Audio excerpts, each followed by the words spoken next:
যখন কোনো বান্দা সূরা ফাতিহার একটা করে আয়াত বলে আলহামদুলিল্লাহি রাব্বিল আলামিন, সঙ্গে সঙ্গে আল্লাহ জবাব দিয়ে বলেন হামিদানি আবদি, বান্দা তুই আমার প্রশংসা করলি। আর রহমানির রহিম যখন বলে আল্লাহ বলেন আসনা আলাইয়া আবদি।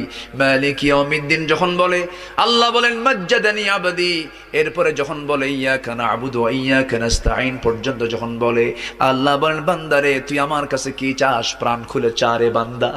ইহদিনাস সিরাতাল মুস্তাকিম থেকে শুরু করে নিয়া ওয়ালাদ-দাল্লিন পর্যন্ত যখন বান্দা বলে তখন আল্লাহ বলেন বান্দা নামাজের মধ্যে এমন প্রেমের খেলা খেললি বান্দা, তুই যা চাইলি সব আমি আল্লাহ কবুল করলাম। ওই বান্দা যখন রুকুতে যায় আল্লাহ তখন অস্থির হন। ওই বান্দা যখন সিজদায় যাওয়ার জন্য প্রস্তুতি নাই, সমস্ত ফেরেশতাকে ডাক দিয়ে বলেন ও ফেরেশতারা, এই বান্দাগুলো আমাকে দেখলো না, রাসূলকে দেখলো না, কোরআনকে দেখে হাদিসকে বিশ্বাস করে আমাকে খুশি করার জন্য তার সবচেয়ে সম্মানজনক